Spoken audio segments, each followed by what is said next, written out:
Yo quiero comenzar este último estudio del año 2021 invitándote a que puedas abrir tu Biblia en el libro de Hechos, capítulo 1, versículo 9.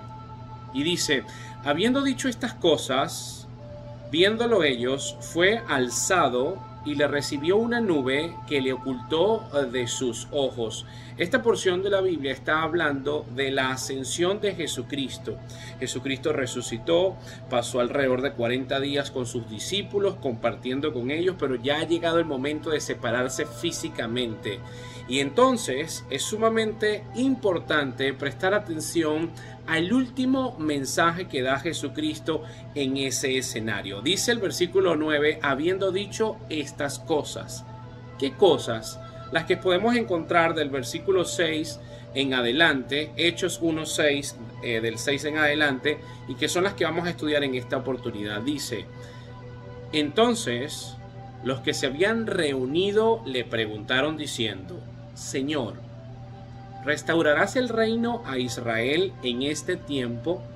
Ahí compartiendo con sus discípulos, los discípulos le dicen a Cristo, le hacen una pregunta, si Él va a restaurar el reino de Israel en ese tiempo. Y la respuesta de nuestro Señor es sumamente interesante y es motivo de estudio en esta oportunidad.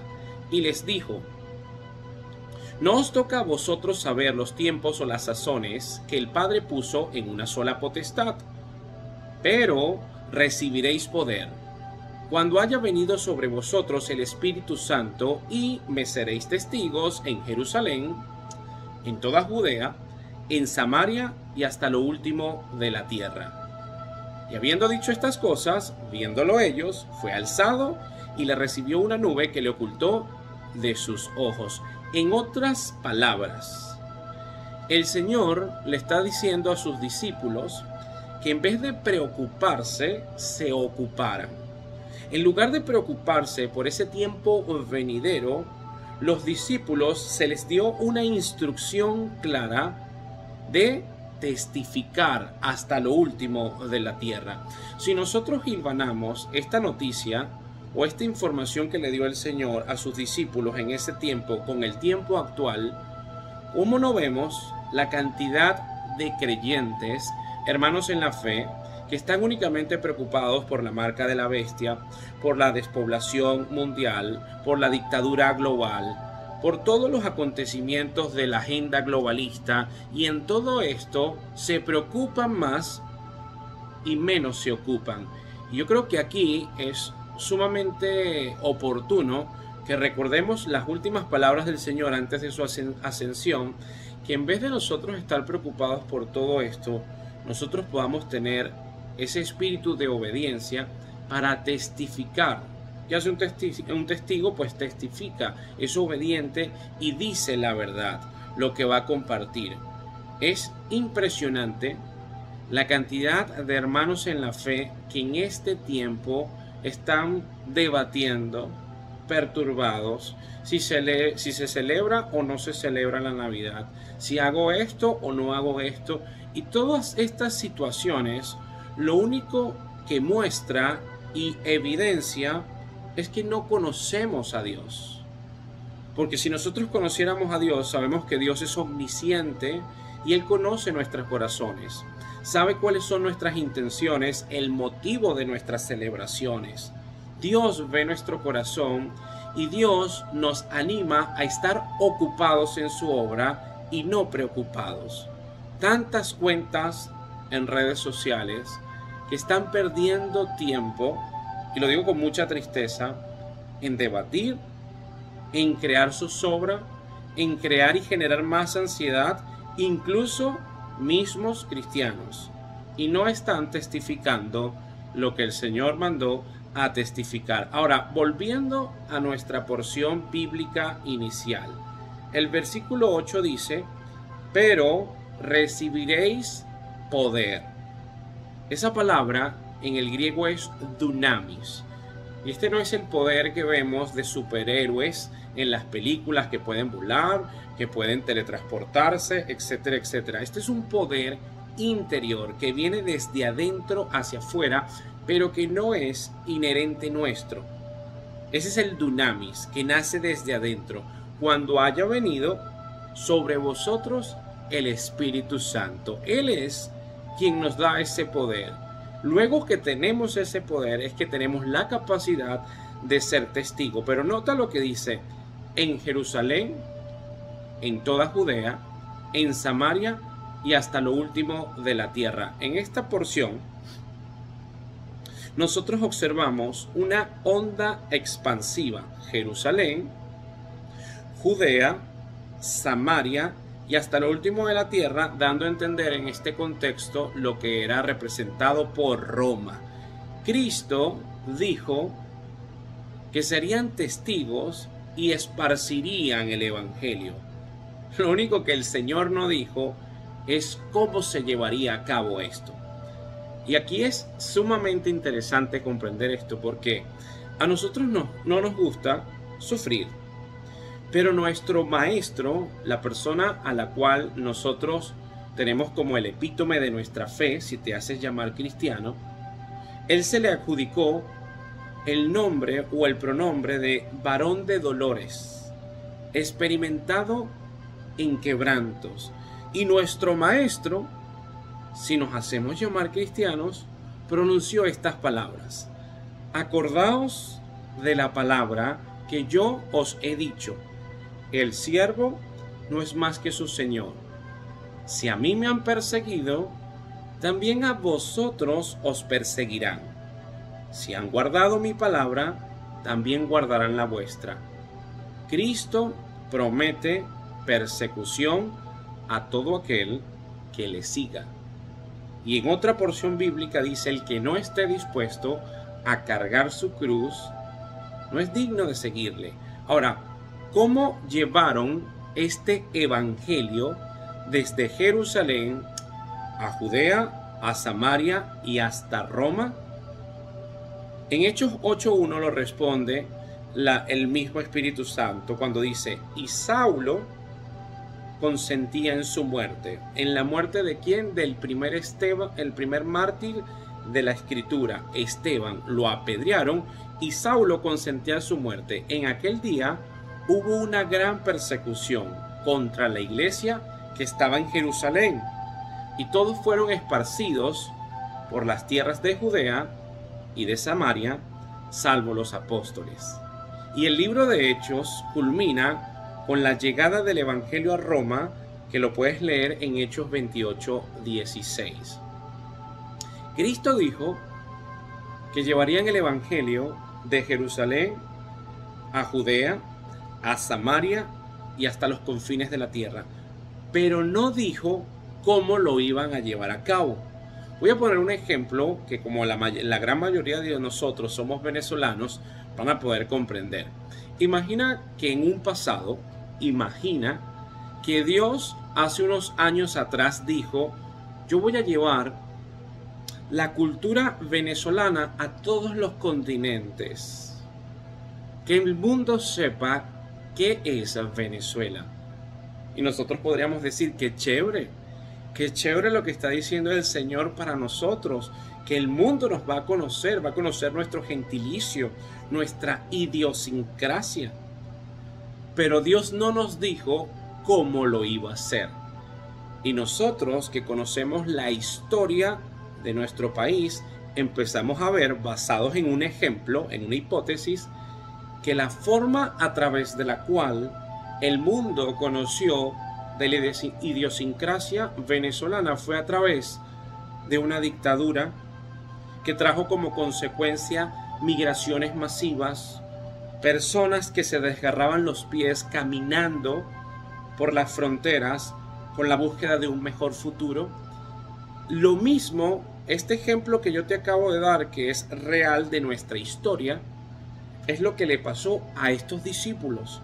El Señor les dijo: ustedes van a llevar el evangelio a Judea, a Samaria y a todos los confines de la tierra. ¡Qué chévere! Oye, qué bien, vamos a ser representantes del Señor, vamos a estar testificando. Pero el Señor no dijo cómo iba a ser.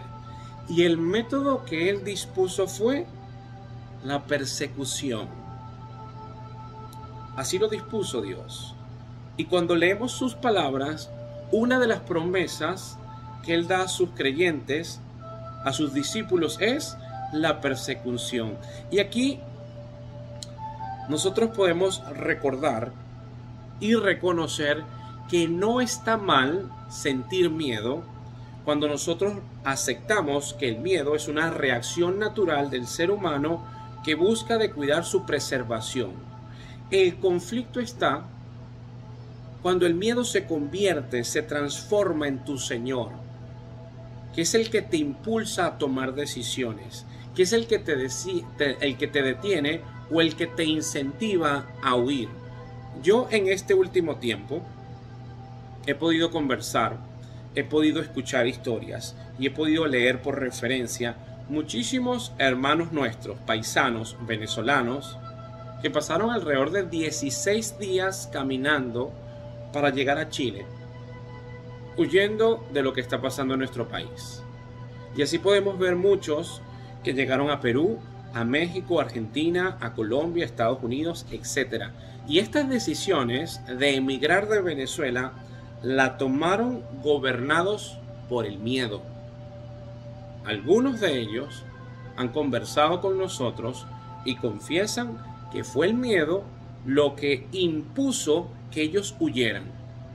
Y en el presente podemos ver que estos lugares a donde decidieron partir se están transformando también en países socialistas, con agendas dictatoriales, que enseguida el dictador de acá felicita las nuevas presidencias, los nuevos sistemas de gobierno. ¿Y qué conclusión sabia podemos extraer de esto? Que cuando tomamos decisiones gobernadas por el temor, están destinadas al fracaso. No está mal tener miedo si el miedo no se convierte en nuestro Señor. Si el Señor Jesucristo ocupa el lugar y es a través de Él que filtramos nuestros miedos y seguimos avanzando conforme a su voluntad, donde tú te encuentres vas a poder conseguir paz. Porque es un grave error pensar que hay un lugar en la tierra donde nosotros podemos huir para tener una paz. Si nosotros pensamos que existe un lugar físico donde encontrar esta paz, estamos equivocados y fuera de perspectiva. Porque la paz que promete y que provee el Espíritu Santo es una paz interior. Una paz que no se entiende, la paz que sobrepasa el entendimiento. No es una paz que depende de contextos, es una decisión de vida y esto sí hace la gran diferencia. Yo me acuerdo que en el año 2018 conversé con mi esposa porque ella estaba un poquito preocupada por la situación del país, qué decisión vamos a tomar. Yo dije, gorda, descansamos en un Señor fiel. Él es fiel. Vamos a quedarnos aquí porque aquí en Venezuela y donde nosotros estemos, lo importante es estar con Él. Y el Señor ha sido fiel y el Señor ha demostrado en nuestras vidas que cuando tenemos esta paz interna, este dunamis, este poder que viene por medio del Espíritu Santo, no importa en qué contextos te encuentres. No importa cuál sea el método que Dios elija para nosotros obedecerle, para cumplir sus métodos, sea en abundancia o en escasez, sea en pobreza o en riqueza. Es una decisión. Cuando tú comprendes eso y asimilas este estilo de vida, es que puedes declarar, como lo hizo Pablo, lo que dice Filipenses 4:13. Todo lo puedo en Cristo que me fortalece. Pero antes de eso, él dijo, yo sé vivir en pobreza y en abundancia. Él ya sabía aclimatarse en todo lo que le pasó a este hombre. Naufragios, intentos de linchamiento, golpizas, cárceles, todo lo que él vivió, no importa lo que él viviera, habló de Pablo, todo lo podía en Cristo porque era Él quien lo fortalecía. Al punto que en las cárceles evangelizaba a sus cuidadores. Empezamos a notar que no se trata de un lugar, Se trata de un estilo de vida. Ahora, la semana pasada nosotros hablamos de un estudio que les compartí, el cual titulé Prepárate. Hoy este estudio yo les quiero hablar más bien de ocuparse. Ocúpate. Prepárate, pero para ocuparte. Hay muchos que están preparados y al mismo tiempo están preocupados. La intención es estar preparados y ocupados. ¿Ocupados en qué? En hacer la obra de Dios, en obedecerle, en creerle, en dejar de estar tan contaminados con todo lo que observamos en las redes sociales y de verdad creer en una decisión, creer que tenemos una relación y que conocemos a Dios porque Él nos conoce.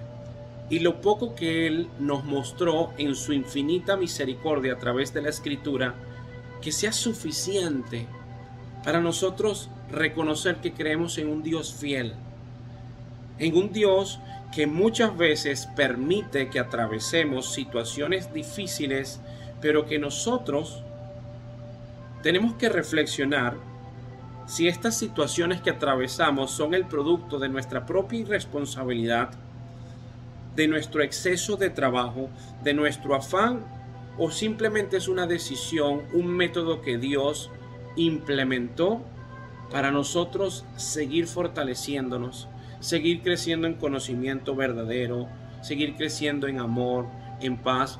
¿Qué puedo recomendarte yo al finalizar este año con todo lo que hemos podido haciendo? Lo mismo que te he recomendado miércoles tras miércoles en este año 2021. Dale a Dios el primer lugar. Date el tiempo para reflexionar todo lo que te pasó este año. Encuentra tus propios errores, porque para nosotros es sumamente sencillo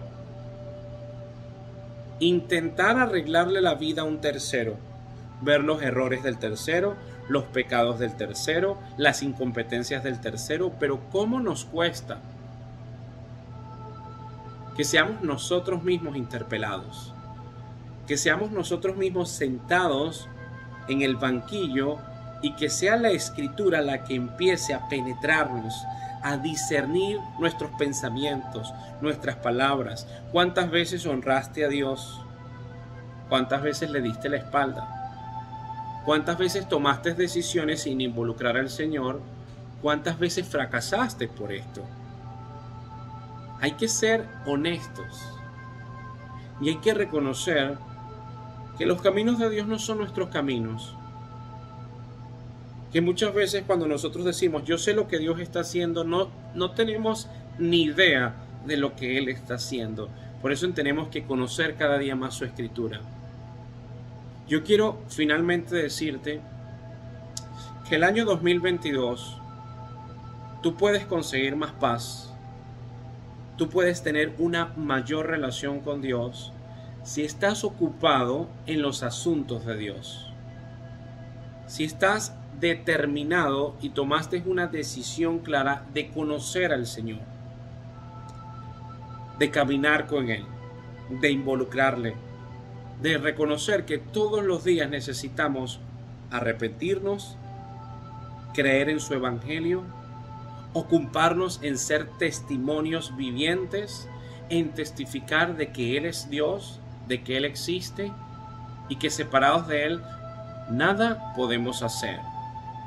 Que Dios te bendiga, que tengas un buen año, un buen comienzo, que la gracia y que la paz de Dios esté contigo y que este año 2022 te propongas como reto conocer más al Señor, escudriñar más su palabra, adueñarte más de sus promesas, descansar más en Él y cuidar esa paz que sobrepasa todo entendimiento que Él te dio.